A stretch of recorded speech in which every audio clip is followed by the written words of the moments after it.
Morav Rabotai, chers Talmidim, chers amis qui se trouvent un peu dans les quatre coins du monde, nous allons avec l'aide de Hachem, ici, dans notre Beth Midrash, le plus ancien Beth Midrash de la ville de Marseille, qui a été fondé par notre maître Rabbi Eliyahu Rumi d'Assal. Et nous sommes ici avec les élèves de Ben Hazmanim, de la yeshiva de Ben Hazmanim, que nous pratiquons entre les périodes d'études. Ce sont des élèves qui étudient en Eretz Israël. Ils se ressourcent dans le Be'er Miriam, la source de la Torah en Eretz Israël.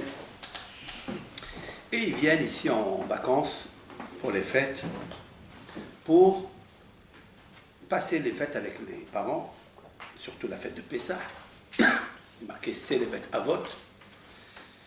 C'est la fête des parents, la fête de la famille. Et en même temps, ils consacrent une demi-journée d'étude de la Torah ici, dans notre Beth Midrash. Nous allons parler du Seder de Pessah, de la Haggadah de Pessah.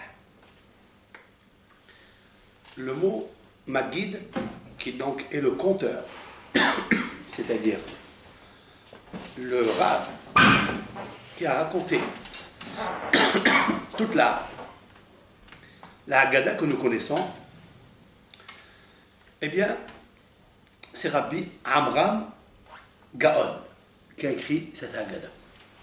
Rabbi Amram Gaon, c'est-à-dire il y a autant des Géonim, ce sont des rabbins qui sont venus après les rabbins du Talmud, Rabbanan Svorae. Il y avait les Géonim. Et les Géonim, parmi eux, c'était des Hachamim qui connaissaient toute la Torah entière. Pas seulement la Torah qui est lisible à tout le monde, mais la Torah qui est cachée. Celle qu'on nomme toujours le Seter, la Torah du Nistar, le caché qui est dans la Torah. Parmi ces Géonim, ces génies, ils ont compilé des textes qu'ils ont extraits de la Bible, du Chumash, tous les versets associés à la sortie d'Égypte. Et il y a pas mal, puisque la sortie d'Égypte, Yetziat Mitzrayim, est annoncée dans la Torah, déclarée dans la Torah, combien de fois? 50 fois. Yetziat Mitzrayim est écrit dans la Torah 50 fois. Tellement l'importance de Yetziat Mitzrayim. D'ailleurs, il est un passage dans le texte biblique, prophétique, qui dit V'chiyime tzetenu me'eretz Mitzrayim ha'enu niflaot. On demande à Hachem qu'à l'avènement messianique, bientôt, prochement, lorsque Melech HaMashiach viendra, bimera biamenu, va'ikra shemo Peretz, il s'appellera Peretz. Mashiach s'appellera Peretz. Eh bien, on dit à Hachem Yitbarach, de la même façon que tu nous as montré dans les jours de la sortie d'Égypte des miracles, enseigne-nous les mêmes miracles quand on viendra le Mashiach. Ar'enu niflaot.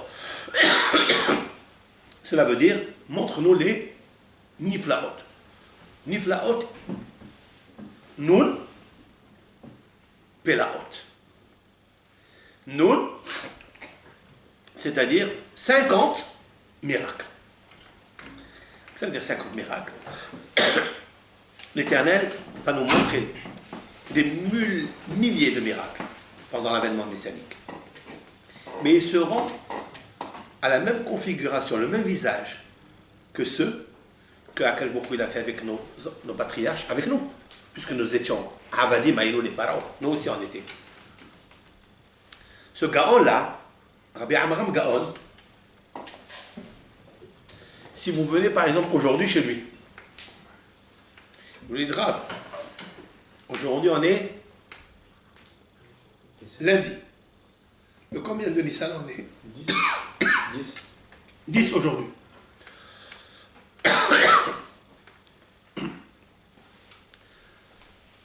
vous dire exactement quels sont les malachim qui dirigent à cette seconde-là.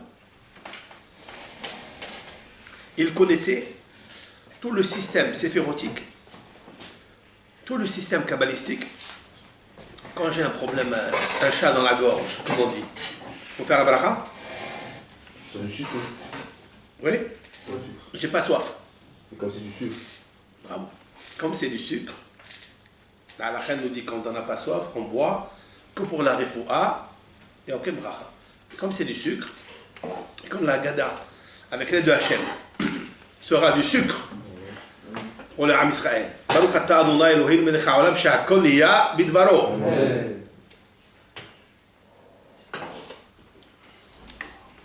C'est de l'orange, ça m'arrange.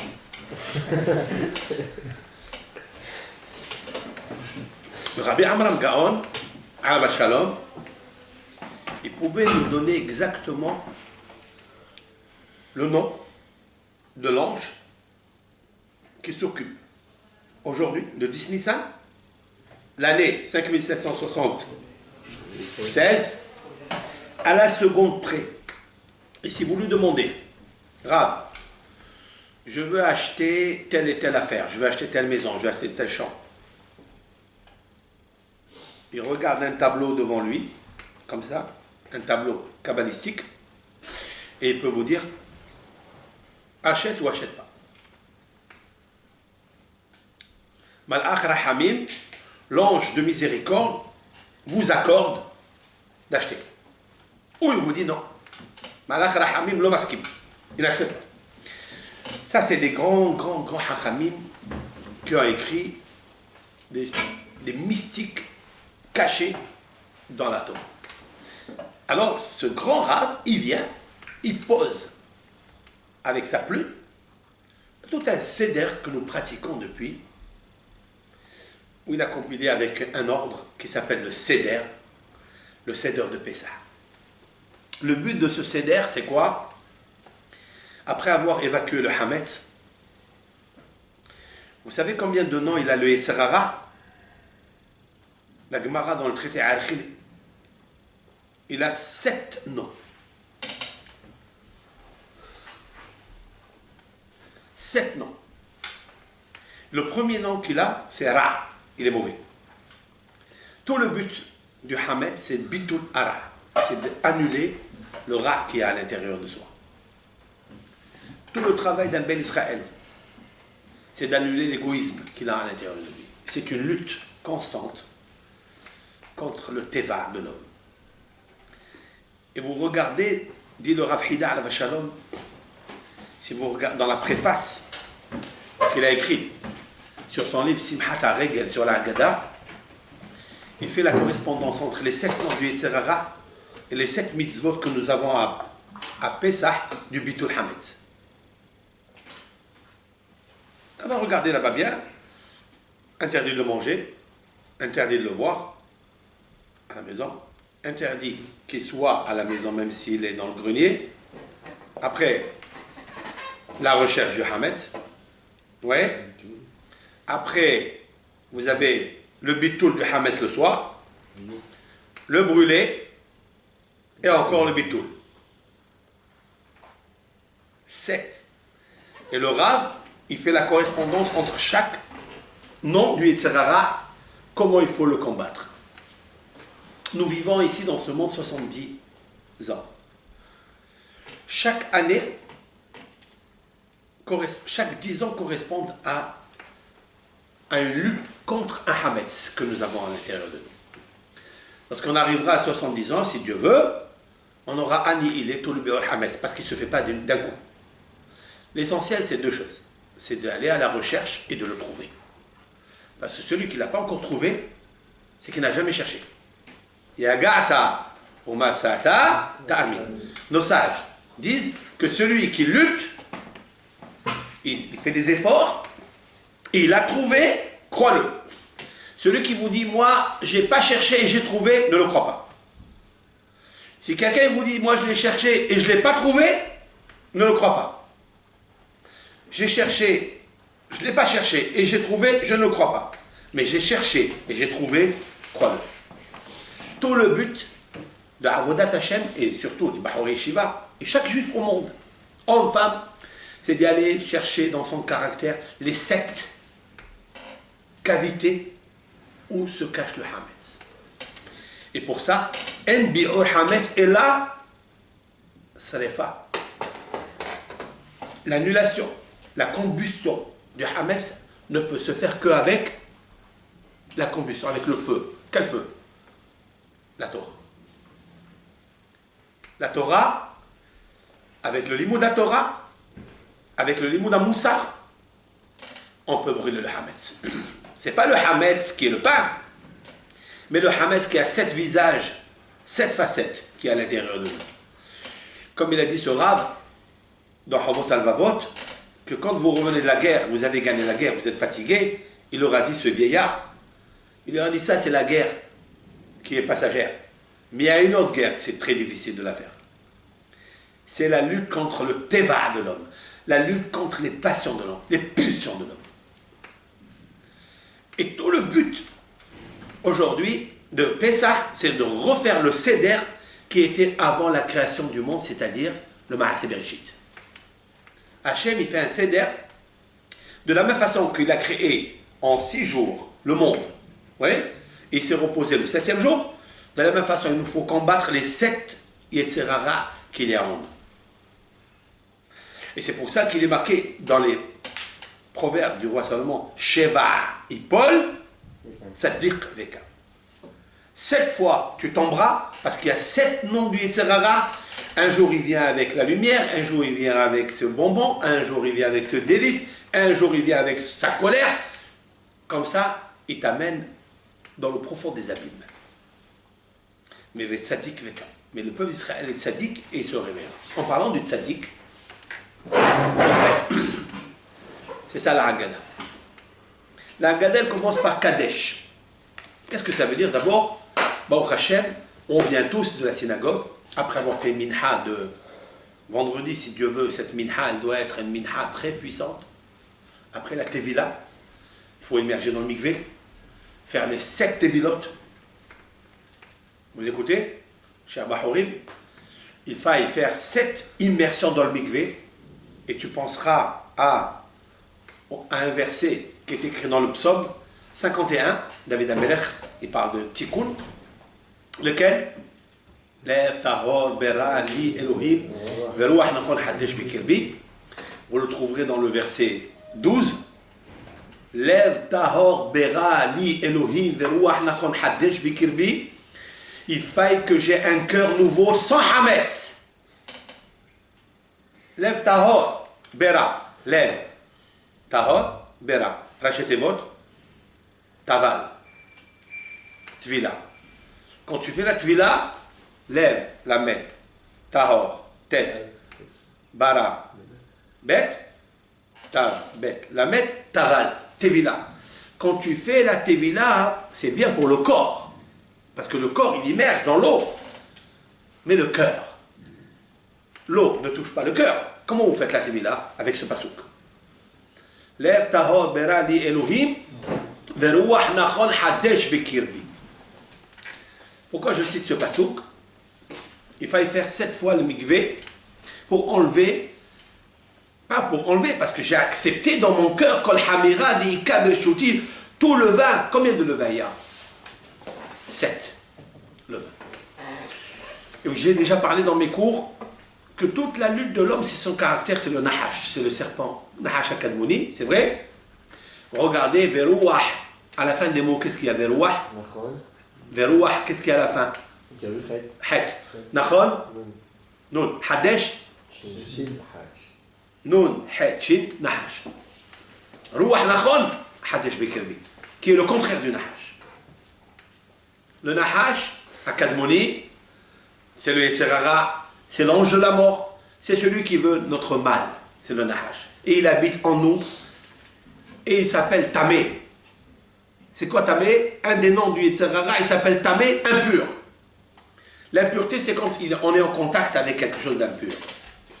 Sauf qu'un ennemi, ou le hametz, physique, le pain, le levain, Le whisky, on peut l'évacuer facilement. On peut se réconcilier avec un ami, avec un ennemi. On peut. Mais avec le Yetzer Hara, on ne peut pas se réconcilier. Il est attaché à nous dans le sang. C'est lui qui nous conseille. C'est lui qui nous donne tous les somnolences au moment où on étudie. Au moment où on va étudier la Torah, qu'est-ce qui vient? Oh, il est Mahmoud Soutra. C'est ça qu'il a fait de Nahash à Adam Arishon et Hava. Il les a rendus Hametz. Il a fait rentrer le Yetzer Hara à l'intérieur d'eux.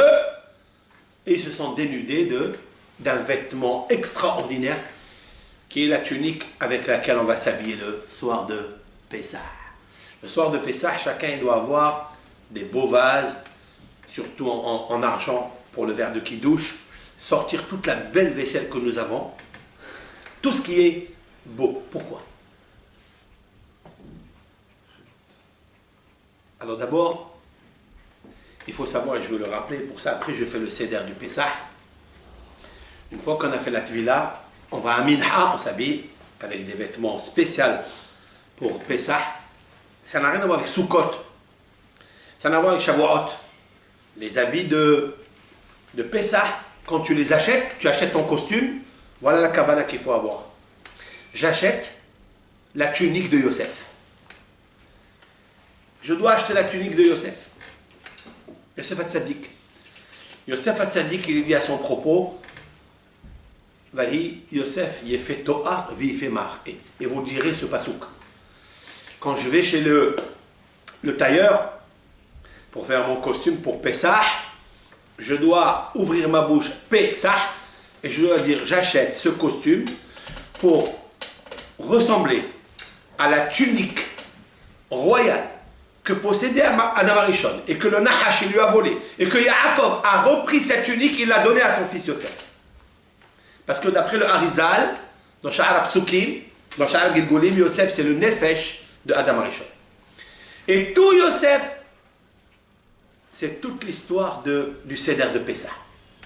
Je vais l'expliquer. Vous savez, Yosef a rêvé un rêve extraordinaire. Il a rêvé que les frères l'entouraient avec les épis de blé. Rappelez-vous, déjà, on commence à faire allusion à quoi? Ushmartem et hamatzot. Qu'il faille garder les matzot pour ne pas qu'ils soient hametz. Voilà le premier rêve. Ils les ont entourés à Yosef, à Tzadik. Vous savez qu'est-ce que c'est entouré? C'est la Ke'ara, c'est le plateau, hein, où se trouvent tous les mitzvot du soir de Pessah. C'est se rappeler que Yosef Hatzadik avait rêvé ça et que la réalité, elle s'est produite. Ça s'est réalisé. Puisque Yosef Hatzadik va devenir vice-roi, il va interpréter les rêves du pharaon et les rêves du pharaon vont se réaliser. Combien d'années de famine il lui a dit? Il lui a dit 7 années de famine. Ce sont les 7 noms du Yetzer Hara qui ont été créés par le Nahash et que Yosef Hatzadik il a réussi à les incliner. Mais je vais vous expliquer tout de suite. Et puis après, il a créé la jalousie avec ses frères, c'est vrai? Et puis après, il a rêvé un deuxième rêve qui était un petit peu bizarre. Lequel? C'est qu'il a vu Shemesh, le soleil, Yareach, la lune, Ve'ahad Asar Kochavim, plus 11 étoiles, Mishtahavim li, qui se prosternaient à Yosef. Et là, il raconte ça à ses frères, et là, la jalousie et la haine qui s'est ajoutée à ne plus parler avec lui. Comme c'est marqué, Velo Yachelu Dabberu les Shalom. Il ne pouvait plus parler le Shalom avec lui. Ça a créé quoi? Sin'a, Kin'a, Metaharut. Il y a une compétition entre les frères. Il est venu le raconter à son père. Son père a entendu, Yaakov a entendu le rêve, Vaïgar Bo Aviv. Et son père s'est mis en colère après lui. Nous allons venir, moi et ta mère, parce que le soleil c'est le papa, et la lune c'est la maman, marée haute et marée basse dans la femme, même dans sa période, etc., ça vient de la lune. Et en fait, et les Ahad Asfal Kouchamim avec tes frères, ils vont se prosterner. Mais qu'est-ce qui est marqué tout de suite après?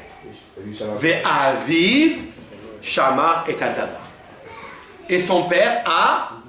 C'est quoi Shamar? Il a gardé. Où il a gardé? Shamar, si on traduit garder, il a gardé où? Rashi nous dit Metzapé. Shamar, cela veut dire il attend.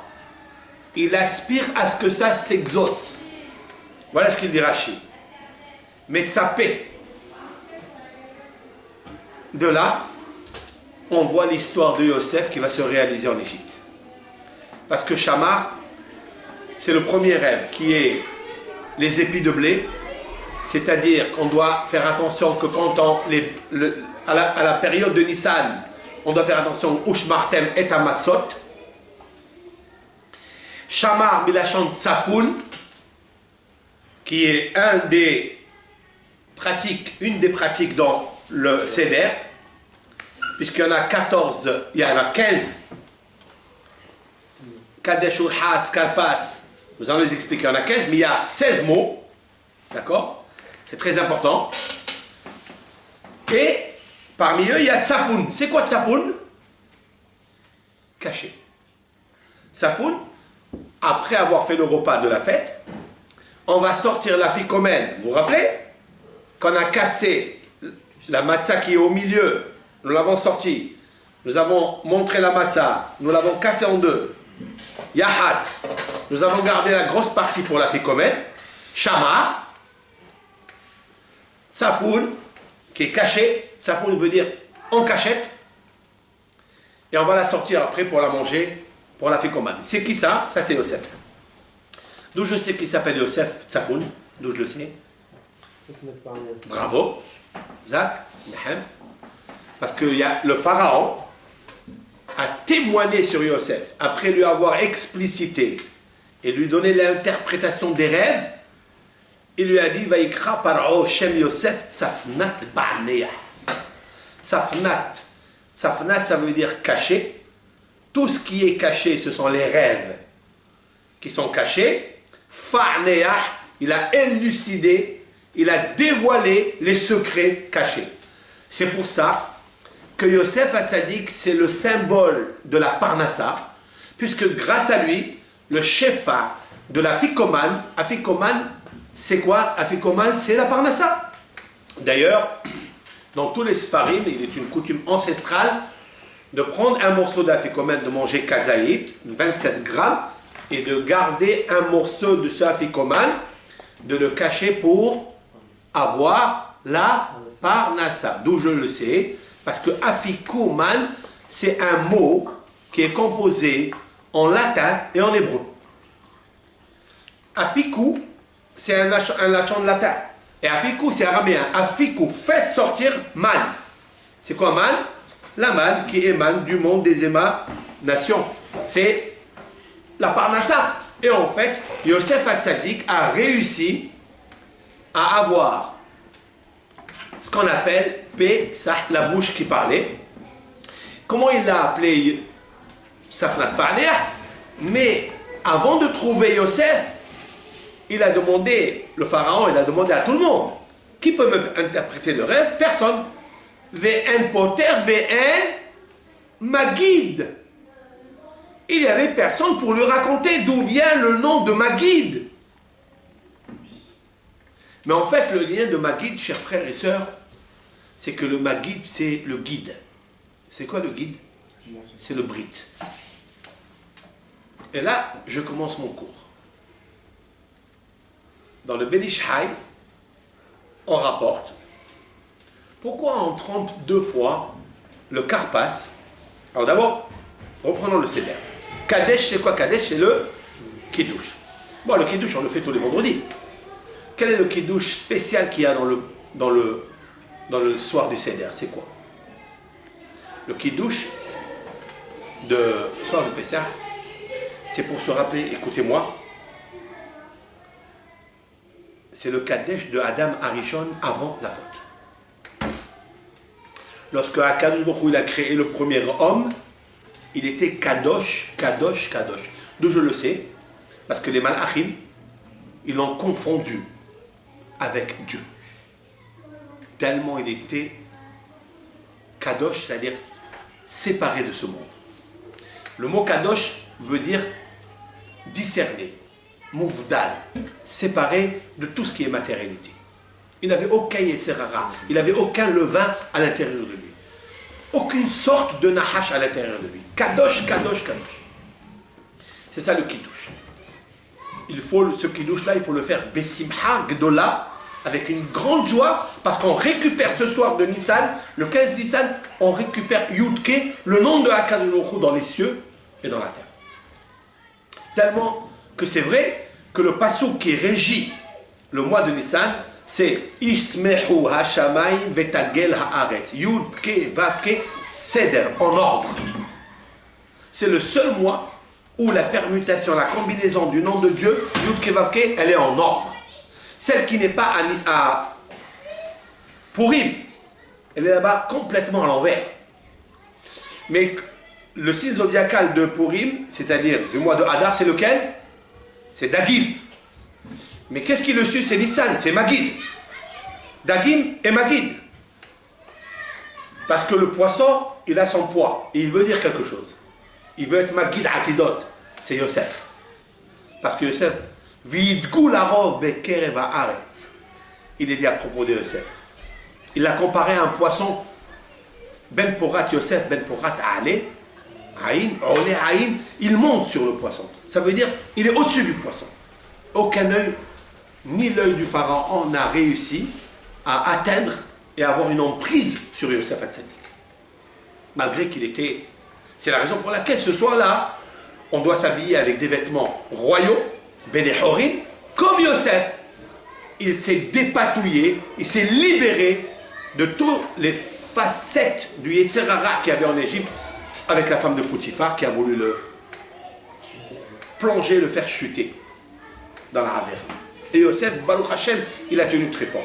Donc Yosef, c'est la beauté. Yosef, ce soir, il nous faut sortir toute la vaisselle qui est belle, qui est magnifique, avec des vêtements royaux comme Yosef, pour récupérer Be'ezrat Hashem. C'est la raison pour laquelle j'ajouterai que Hakadosh Baruch Hu, il a demandé au Béné Israël d'y aller demander aux femmes égyptiennes Ve'sha'ala isha me'et re'uta ve'ish me'et re'eu. Un homme, il demande aux hommes, et une femme, elle demande aux femmes, qu'est-ce qu'il lui a demandé? De prendre des ustensiles, des vases en argent et des vases en or, et des vêtements. Pourquoi là? Pourquoi seulement? Et là, c'est magnifique. C'est pour nous rappeler que Yosef, c'est à cause de lui, à cause de ses frères qui étaient jaloux, qui l'ont vendu en Égypte. Et il lui avait, qu'est-ce qu'ils avaient fait à Yosef quand il est arrivé, Yosef? Vous vous rappelez?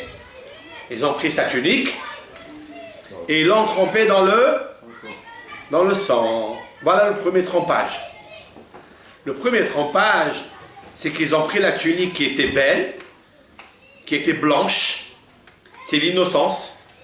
C'est le Ham Israël qui est blanc comme la colombe, qui cherche la paix. Ils ont pris ça et l'ont mis dans le sang. Le sang, c'est la rigueur, c'est le rouge, c'est la plainte Mars. Et ils l'ont trempé, ils ont dit, ah, voilà comment tu vas être maintenant. Ils l'ont montré à leur père, et ça, c'était un symbole de première trempage. C'est pour ça qu'on prend le karpas. Une tunique, elle est faite à base de quoi? De la toile. D'où on prend la toile? Du végétal, d'un arbre. Eh bien, on prend le karpas. Le karpas, c'est-à-dire le céleri, et on va le tremper, cette fois-ci, pas dans le sang, ça veut dire pas dans le vin, dans le rouge, pour ne pas faire comme ils ont fait les frères de Yosef. Il faut le tremper dans l'eau salée. L'eau, elle est blanche, comme la tunique qui était blanche. C'est la raison pour laquelle il nous faut choisir, dans le karpas, l'endroit le plus blanc, pas l'endroit vert. Parce que là où il y a le vert, la couleur vert, il y a le vert. C'est quoi le vert? C'est le serpent. Il faut faire attention à ne pas manger des tolaïm, des vers. Hasbi shalom. Oui? Donc on prend le côté blanc pour se rappeler de la tunique blanche qui était végétale. et on va le tremper dans, pas le rouge, pas dans le vin, mais dans le blanc, avec un peu de sel pour conserver le blanc. D'accord? Dans le sel, pour contrôler, pas dans le homet, c'est qui te trempe dans le vinaigre. Mais homet, ça vient de Mohamed. Il est préférable de l'eau et du sel. C'est mieux. Ça, c'est le premier trempage. Mais qu'est-ce qu'il s'avère? Il s'avère quoi? Que le peuple d'Israël, il va subir quelque chose. Quoi? Vous savez, quand le peuple d'Israël s'est multiplié en Égypte, vous vous rappelez? On va le dire dans la Haggadah, ils se sont multipliés. Il y a qui disent qu'une femme elle a couché, il y a qui disent 60, il y a qui disent 6, il y a qui disent 600 000. C'est mon chef. Qu'est-ce qu'il a fait le pharaon? Quand il s'est levé, le pharaon, il a eu Tsarat Aïn. Il a eu un mauvais œil sur le peuple d'Israël. Il a dit waouh, ils vont augmenter, ils vont augmenter. Alors qu'est-ce qu'il y a? S'ils vont augmenter, qu'est-ce qu'il y a? Pourquoi? Tu as peur de quoi? Vous savez de quoi il a peur? Je vais vous dire de quoi il a peur. Il a peur que ce que disent nos sages, que la Géoula finale allait arriver. Pourquoi? Parce que nos sages dans le Talmud disent En Mashiach ba, En Ben David ba, le Mashiach ne viendra ad shichlu neshamot shebagouf, jusqu'à ce que les neshamot soient extraites d'un corps. Il y a un corps là-bas, il y a un hechal, comme un château, si l'on peut dire ainsi. Il y a toutes les neshamot, quand elles descendent dans le corps, si on remplit ces neshamot dans les corps, autant de fois, les neshamot, ils se terminent et le Mashiach, il arrive. C'est quoi ces neshamot? C'est les neshamot, après la faute de Adam Arishon, elles étaient impurifiées. Donc il fallait les amener ici dans un corps, ici comme nous, pour aller faire le tikkun avec, grâce à la Torah, grâce à l'étude de la Torah, grâce au mitzvot. Et le soir de Pessah, on récupère tout ça. D'accord? Alors le pharaon, quand il a vu la multitude, la procréation, les mitzvot, Hachamim, ils ont fait la mitzvah, l'Israël, ils ont fait la mitzvah de procréation, il a eu peur. Il a dit, waouh, Mashiach, il peut venir. D'ailleurs, si vous comptez, il y a comme Meler Hadash, vous écoutez? Meler, même, vous comptez 26 lettres. 4 fois, vous trouvez Mashiach. Il y a comme Meler Hadash, à partir du même. Vous comptez 26, vous allez trouver les Shin. Comptez 26, vous allez compter encore 26, vous trouvez Het. Même Shin, Het, Yud, Het, Mashiach. Il a eu peur de ça. Il a eu peur que maintenant Mashiach va venir. Qu'est-ce qu'il a fait?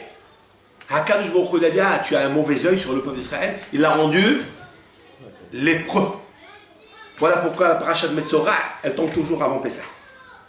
Pour nous rappeler du miracle qu'il a fait, que le pharaon, il a rendu lépreux. Mais, hélas, qu'est-ce qu'il a fait le pharaon pour guérir?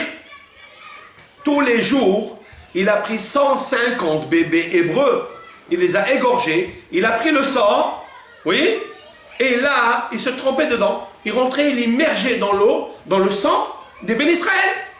Mais à cause de quoi tout ça? Alors je voulais dire avec l'aide de Hachem, c'est à cause que les frères de Yosef, ils ont pris la tunique de Yosef, qui pouvait être le Mashiach. Ils l'ont trempé dans le sang de Serizim. Ils ont pris un sang Serizim, c'est un bouc, d'accord? Le bouc, il a le sang comme un homme.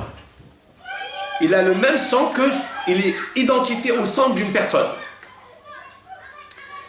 Mais il y a aussi quelque chose de valable, d'intéressant, c'est que le peuple d'Israël, il va égorger le bélier, qui est le C, l'agneau pascal. Ils vont l'égorger, et Hachem, il va leur demander de prendre l'hysope. Ézov, c'est la psinthe. C'est l'arbre le plus petit qui existe dans les arbustes, un petit arbre qui s'appelle Ézov, et Ézov, c'est l'absinthe. Et cet absinthe, ils leur demandent, ils prennent l'agneau pascal, ils l'égorgent, ils mettent dans un verre, et ils trempent le Ézov dans Utvaltem Baddam Asher Vassaf, et le tremper dans le sang du Asher Vassaf, qui est au seuil de la porte. Ça, c'est le tikkun de ce qu'ils ont fait les bénis Israël. Encore avec du végétal. Voilà pourquoi on trempe la deuxième fois. Le premier, on fait l'itila, urhatz, sans beracha. Après, on prend le céleri, on le trempe dans l'eau salée. Ça, c'est la première. Pour rappeler le kilkoul de Yosef. Comment les frères, ils ont trempé le vêtement végétal dans le sang du Se'erizim, du bouc qu'ils ont égorgé. Et le deuxième, il annonce la Géoula. C'est le Tikkun. C'est-à-dire, là, on est en Égypte le 10 Nissan, comme aujourd'hui. Et il leur dit de prendre l'agneau, de l'égorger. Comme ils avaient égorgé l'agneau, les frères de Yosef, de tremper le... Quoi, cette fois-ci? On trempe quoi? L'hysope. Mais nous, à Pessah, on trempe ça dans la haroset. À quoi il ressemble la haroset? Cette fois-ci, la haroset, elle ressemble à du sang. C'est rouge, d'ailleurs. La haroset, elle est faite de quoi? Elle est faite des gozim. Elle est faite de noix, d'amandes, d'accord? Etc. Mais la coutume ancestrale, c'est de prendre un peu de vin le soir, avant le trempage dans la hassa, c'est-à-dire la hazerek, le maror, de le tremper dans le haroset sec. Il faut mettre un peu de vin dedans. Pourquoi? Justement, pour deux raisons. La première raison, parce qu'ils avaient trempé la tunique de Yosef dans le truc, et les Ham Israël, ils ont corrigé en prenant l'hysope, ils l'ont trempé dans le sang de l'agneau pascal. Ça, c'est donc la réparation pour Yosef. Et ils ont amené le sang à Yaakov, et là on corrige, puisqu'ils font ici une mitzvah. Et la deuxième chose, je vais vous dire quelque chose, qu'est-ce qu'il dit le Midrash? Lorsque Hava, elle a vu l'arbre dans le Gan Eden, et elle avait envie, elle a pris. C'était quel arbre ça? D'après la plupart des commentateurs, c'est quoi? C'était du vin, c'était du raisin. D'accord? Donc elle a pris ce vin-là, elle a pris le raisin, et elle a pressé, elle était pressée de faire la Havera, donc elle a pressé le vin, elle a empressé son mari de faire la Havera, et au moment où elle a pris, elle est devenue Nida. C'est marqué dans le texte, elle est devenue Nida. Et c'est là que Akash Baruch Hu l'a puni à Hava, Be'it Savon, il lui a dit, Be'it Sevtil Dibanim, tu accoucheras avec difficulté. Et c'est quoi? Tous les Farshim, la plupart, regardez Ben Ezra, il dit c'est quand elle est la femme Nida. Elle a été punie d'être Nida parce qu'elle avait pris le... Et là, on corrige aussi. C'est pour ça que la femme qui a l'habitude de préparer la haroset, c'est elle, comme à elle, on va demander de verser un peu de vin. Un tout petit peu. Qu'on le voit, qu'on ne trempe pas directement dans la haroset. Donc, il y a ici, la haroset, ça rappelle quoi? Le tit, la boue, c'est-à-dire le ciment, le plâtre, dans lequel il travaillait le peuple d'Israël, Avodat Parer, et le vin qui a provoqué pourquoi on est descendu en Égypte. Donc il y a deux raisons. On est descendu en Égypte à cause de Yosef, parce que les frères, ils ont trompé la tunique par jalousie dans le sang du Se'erizim, et aussi à cause du vin qui a entraîné le titre à cause de Hava. Vous avez écouté ça? Voilà. Donc, on voit de là combien les simanim, ils sont là. Les simanim, tous les signes, ils convergent pour nous dire que Kadesh ou Hatz, Karpas, on a dit, Yahatz, c'est quoi Yahatz? Yahatz, c'est, on prend la masse du milieu, on la coupe. Pourquoi on la coupe? Pourquoi on casse? Alors on dit, c'est comme ça que Kadosh Baruch Hu, il a ouvert la mer Rouge. Mais ça, il ne l'a pas ouvert avant. Il a ouvert que, on est sorti le 15, et il a ouvert la mer Rouge quand? Le 21, 7 jours après. C'est le 7e jour de Pessah. Donc on est 7 jours, ça veut dire 15, plus les 7, ça fait 21. Et donc, si c'est comme ça, qu'on le fait maintenant dans le soir de Pessah, comme ça il a ouvert. Mais en fait, Yahatz, il ne vient pas dire ça. Il vient dire plus que ça. C'est à cause de Yosef qu'ils ont divisé le peuple d'Israël en deux. La Malchut Yehuda et la Malchut de Yosef, elle s'est divisée Oui. Oui. À cause du péché. C'est pour ça que Karpas, il vient avant Yahaz. Parce que Karpas, comme je vous ai expliqué, c'est la tunique qui s'est trompée dans le... C'est résine. Oui. Donc nous aussi, on doit tromper dans le lot pour réparer. Yahaz, pour réparer qu'il ne faut pas être divisé. Il faut toujours être amis. Il faut toujours être ensemble. C'est pour ça qu'on a pris Agudat Ezov. Pourquoi on va prendre Agudat Ezov? C'est-à-dire une botte de l'Izov. C'est justement Aguda, c'est pour nous dire le rassemblement. Eged. Eged, ça veut dire Riyahad. Ezov. Et on va le tromper Bassaf. C'est quoi Bassaf? Saf, c'est Yosef. Saf, c'est Yosef. Atzadik. Pour se rappeler de Yosef Atzadik. Une fois qu'on a fait le rassemblement de ça, Magid, on commence à raconter la Haggadah. Ça veut dire on se rappelle de Yosef, comment il a ouvert sa bouche. Nous aussi, on doit ouvrir notre bouche ce soir-là et raconter la Haggadah avec une force. Et après, on commence par Manishana al-Elazé. Pourquoi on parle de Manishana entre le père et le fils? C'est vrai? Le fils, il va demander pourquoi. Parce qu'en fait, Yosef et Yaakov, ils étaient très unis ensemble. Et à cause des frères, ils les ont séparés. C'est pour ça, quand Shoel a Ben, c'est Yosef qui s'est séparé de son père pendant 22 ans. Et c'est là où il nous faut raconter l'histoire de Misraïm, qu'on est descendu, Manishana al-Elazé, Nicolas Lelot, ça veut dire tous les galouillotes. Pourquoi cette galoute, elle est trop longue? Pourquoi? À cause de quoi elle est longue, cette galoute-là de Edom? Manishtana al-Elazé. C'est quoi al-Elazé? C'est quelle? C'est quoi al-Elazé? C'est la nuit de Pessah. Quelle galoute nous sommes aujourd'hui? Nous sommes des Edom. Manishtana al-Elazé mikol al-Elot. Quelle différence qu'il y a entre cette nuit de la galoute de Edom, qui est aussi longue? Elle n'est pas comme les autres nuits, c'est-à-dire les autres exils. À cause de quoi? Quelle est la réponse que la Gemara a dit?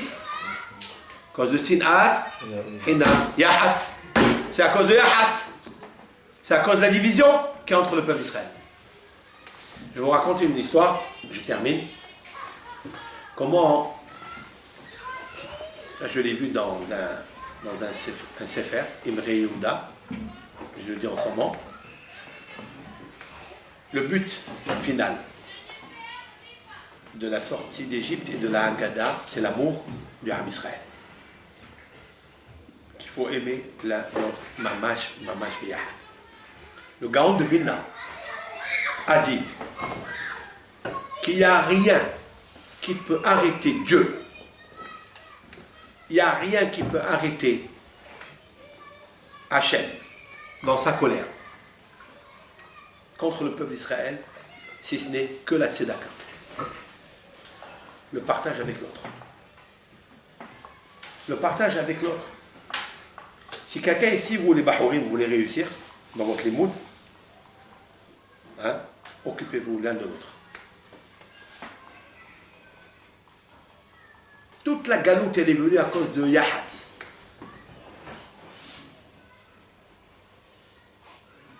Toute la galoute. Elle est venue à cause de la Sinat Hinam de Yosef avec ses frères.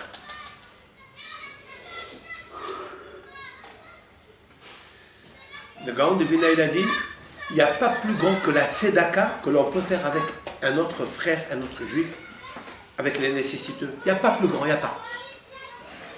Rav Haïm Ozer, Grozonsky, il a dit toute ma vie, quand il a vieilli, je vous parle, c'est un Rav qui est contemporain du Havetz Haïm. Il a dit toute ma vie, je pensais qu'être au Beth Midrash, écrire des Hidush Torah, Niflaïm, merveilleux, magnifique, délicieux, ça c'est ça le but dans ce monde. Mais quand j'ai grandi, j'ai vieilli, j'ai vu que tout ça c'était des jouets. Et que le but final qui m'est resté, c'est quand je me suis occupé des veuves, des orphelins, des pauvres. Ça, c'est le haïk. C'est pour ça d'ailleurs le Magid, comment il commence? Voici le pain de misère que nos ancêtres ils ont mangé. Kol dirfi, yetevei, ichol. Tout celui qui a faim, il vient manger. Qu'est-ce que ça veut dire? Vous savez ce que ça veut dire? Moi, je vais vous dire que c'est quoi. Halach ma'aneh, c'est la Torah. La Torah, elle est comparée au pain, lehem.